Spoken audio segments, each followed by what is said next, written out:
Hi guys, my name's Bill, and today we're going to diagnose a bad compressor on a Maytag refrigerator. Alright, so here's our Maytag refrigerator that we're going to be diagnosing the compressor. Now the symptoms of this machine is that it's not cooling and it's making a buzzing and clicking sound. So we're going to go ahead and diagnose this, but before I do this I want to show you something with another compressor. Alright, so here's a compressor that's real similar to the one that's on this refrigerator. Now there's two types of failures that a compressor can have. It can have an electrical failure, which means when you test the resistance between the pins, and the pins are behind the relays. Now when I refer to the relays, I'm talking about the pieces that plug into the side. But when you test resistance across the pins on the compressor, most of the time you get something close to 4, close to 6, and when you add the between these two pins, you normally get across the bottom. So it's like 4, 6, and 10, or something real close, and that means your compressor tests electrically okay. But it can test electrically okay and have a mechanical failure if something has broken inside the compressor. It'll test okay but not fire up. So those are two types of failures that this compressor can have. So I just want to make that clear real quick before we go into the actual refrigerator. Now to get to the compressor on just about every single refrigerator, you're going to have to get to the back, remove the back panel, and then down here you'll find the compressor. And then if you look inside there, you see that those two white wires plug into the relays that I showed you earlier. And what I'm going to do now is, this is a bad set of relays and the compressor is not going to fire up. So once the car stop driving by here, I'm going to turn this on and then we're going to listen.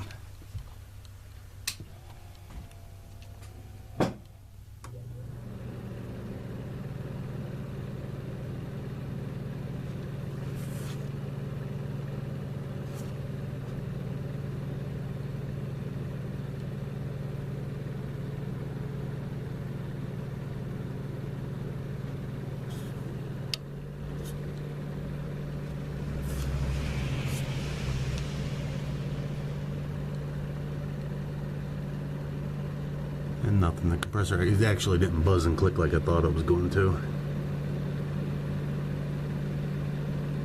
There was a little click, and that was the relay clicking off. And this one here might just be pretty much shot.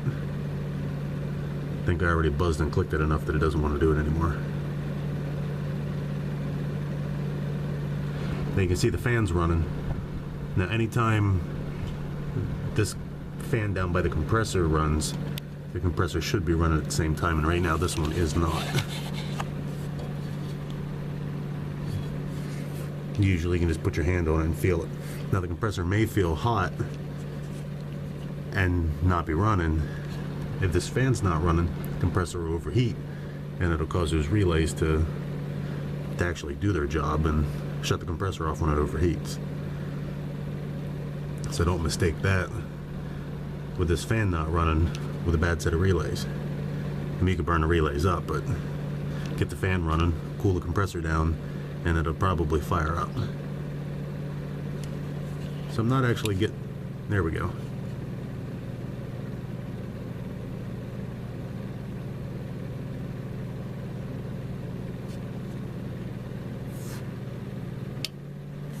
And it clicked off.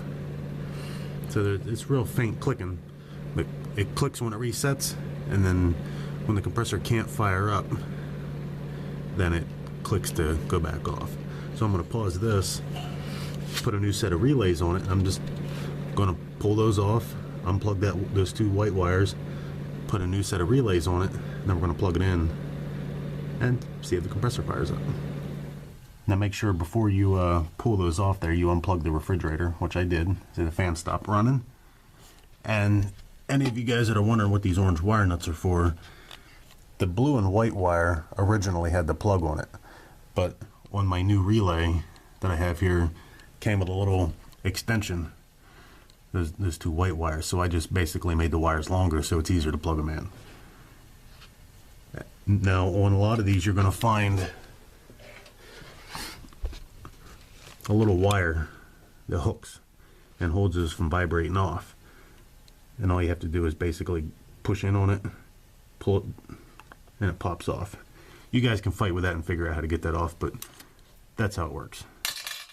Make sure you put that back on because you don't want your compressor to run for 6 months and then those get vibrated loose and then fall off and then you won't have a compressor again. Alright, so we got our new relays on, plugged in, and I'm going to go ahead and hit the power here with my surge protector.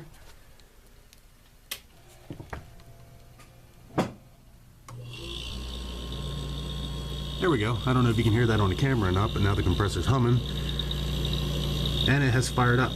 Now the customer was told in this case that the compressor would need replaced because it was no good. And that would have been unfortunate for them. They had paid that amount of money just to have a repair guy come in, put a new set of relays on it, and it fires up.